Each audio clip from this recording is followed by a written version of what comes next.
देश की कठिनतम यात्राओं में शुमार श्रीखंड यात्रा उत्तर भारत की एक ऐसी यात्रा जो भारत ही नहीं बल्कि विश्व की सबसे कठिन तीर्थ यात्राओं में से एक है। श्रीखंड महादेव की ये यात्रा आधिकारिक तौर पर इस साल 14 जुलाई से शुरू होने जा रही है। कुल्लू जिले के आने से ये यात्रा हर साल शुरू होती है और इस बार 14 से 27 जुलाई ये यात्रा होने जा रही है, जिसके लिए प्रशासन ने तमाम इंतजाम पूरे कर लिए हैं। अब तक इस यात्रा के लिए 4000 के करीब यात्रियों ने ऑनलाइन आवेदन किया है। ऑफलाइन आवेदन 14 जुलाई की सुबह से शुरू होंगे। श्रीखंड यात्रा देश भर की सबसे मुश्किल यात्राओं में से एक मानी जाती है। श्रीखंड दरअसल एक 72 फीट ऊंचा शिवलिंग है, जिसके प्रति श्रद्धालुओं की अटूट आस्था है। समुद्र तल से इसकी ऊंचाई करीब 18,570 फीट तक है और करीब 32 किलोमीटर तक के पैदल ट्रैक के बाद यहां पहुंचा जा सकता है।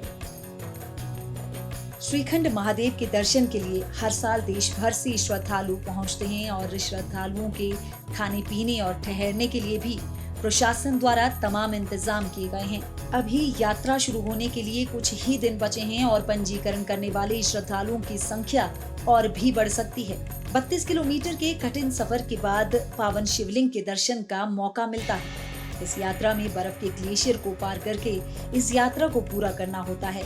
एसडीएम मनमोहन सिंह ने कहा कि यात्रा को लेकर तमाम तैयारियां प्रशासन द्वारा पूरी की जा चुकी है और सुरक्षा दृष्टि से भी तमाम इंतजाम किए गए हैं। 21 जून से अपना ऑनलाइन पोर्टल खोल दिया था, तो उसमें अभी तक 4000 लोगों ने उसमें ऑनलाइन पंजीकरण कर दिया है। जहां तक ऑफलाइन पंजीकरण की बात है, वो 14 तारीख की सुबह से हम सिंघाल में वो सुविधा श्रद्धालुओं को उपलब्ध करवा देंगे।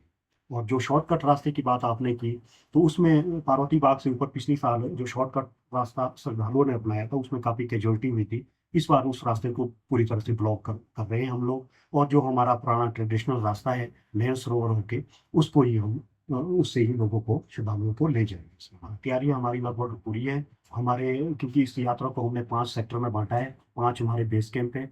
5 बेस कैंप में हमारे नायब तहसीलदार और तहसीलदार रैंक के सेक्टर मजिस्ट्रेट रवाना हो चुके हैं।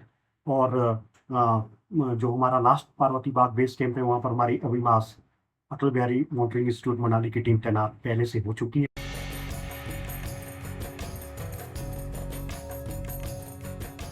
श्रीखंड महादेव का इतिहास पौराणिक है।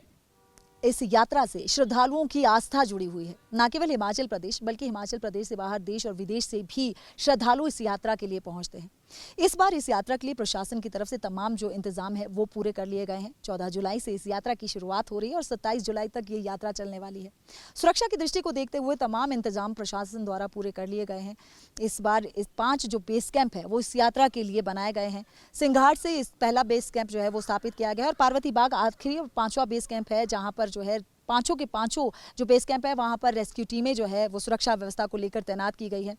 इस बार एक खास ध्यान रखा गया है कि पिछली बार एक वैकल्पिक मार्ग पार्वती बाग से बनाया गया था, चिन्हित किया गया था, जिस पर काफी हादसे पेश आए थे। इस बार इस मार्ग को जो है बंद कर दिया गया है।